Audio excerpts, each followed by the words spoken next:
I'm Jessie Robertson from the University of Alaska Fairbanks, and this is Alaska Voices, a place for communities to connect through conversation in order to build a better tomorrow for Alaskans and the world. Originally, I grew up in Gakona, Alaska, Tyonek, Egypt, Idaho, Rampart, St. Lawrence Island, St. Paul. and I'm here with my student, my science buddy, my teacher, my homie. I'm his daughter.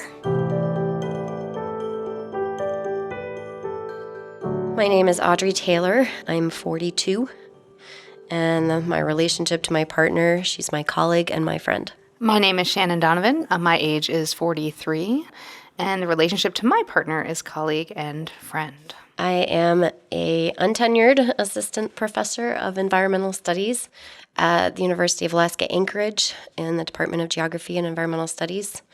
I teach environmental science and conservation biology. I am an associate professor of environmental studies at University of Alaska. I'm a conservation social scientist. I am also the chair of the department. I am tenured in 2015.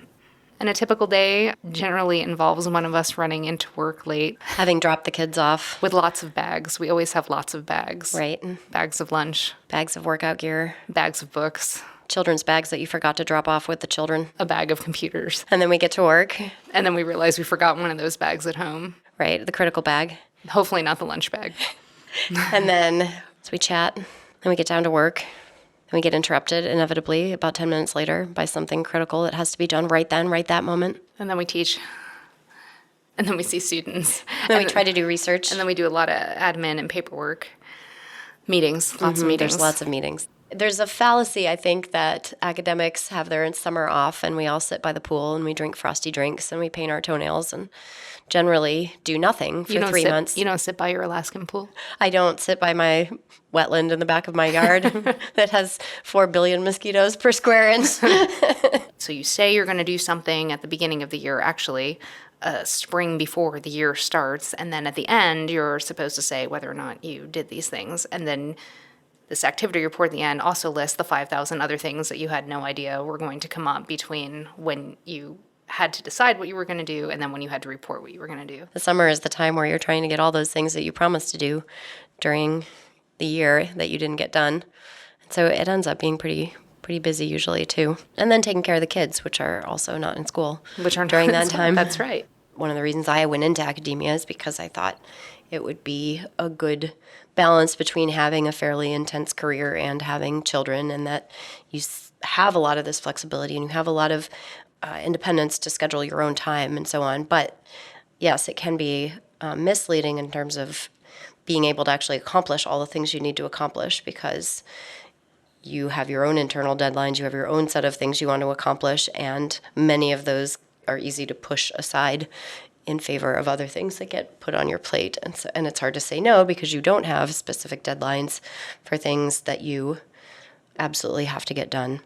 On any given week, I might do a really good job balancing work and family, but not as good of a job on getting exercise and taking care of whatever personal things that I need to do. And so I guess if you can make sure to have a balance there so that it's not always like just family and like just work, then over time, right, there can be more of a balance. You actually told me that once. You said something to the effect of, there's always one ball on the floor at a time. At best. Right. Yeah, on your best day, maybe 2 or 3 balls. You just have to make sure those are not always the same balls that are on the ground at the same time. At some point, some of the balls should be in the air. I think the other thing kids do too is make you really think about where you can double up efforts. You start exercising with your friends, so you pick friends that do exercise. Definitely. So you can do that together, and you pick research projects that you can work on with people you know and like so that you get some social time while you're doing that. You teach classes where you can engage your undergraduate researchers in the class so that there's some crossover there, and that becomes sort of a way of both enjoying your time more and making things more meaningful and also just taking care of some of those times when you feel like there's just not enough time for everything, which is pretty much how I feel all the time. Well, it can be difficult to prioritize. For sure. Yeah, there's always a good idea in everything, right? Somebody comes to you with a proposal idea or a potential paper or a book or a class you could teach. It sounds great.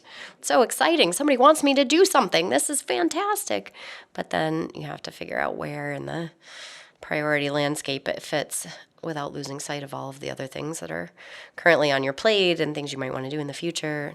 There's a culture here, too, of women working moms who are wanting to outdoing each other of like, well, I put the baby down at 8, but I still had to stay up until 2 a.m. to finish this grant. And so that is maybe just the nature of the overachieving beast, and that's what draws a lot of people to academia, right? It's like really a bunch of like overachievers. Or pushes people away, the idea that Right. you have to do that. I mean, we all have to do it sometimes. It's just the way it goes. You just have, sometimes those deadlines creep up and too many balls have dropped and you find yourself pulling a all-nighter, near all-nighter, and luckily, I don't have nearly as many of those as I used to.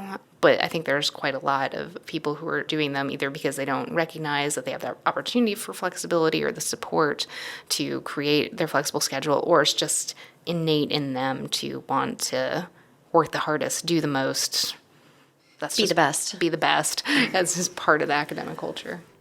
Audrey, you're going to be finding out about tenure soon, and I think it's important to note that, I'm obviously super confident that you are going to be granted tenure because, you embody everything that a tenured professor should have in terms of community engagement, professional engagement, and high-quality teaching practices. Well, and I had a good model to learn from when I came here, thanks to my excellent colleague, Shannon, who taught me everything I need to know about work-life balance. That's right. And, the good news about having a working mom around is if you get hungry, you can always find snacks in her purse. There's always going to be a fruit bar somewhere.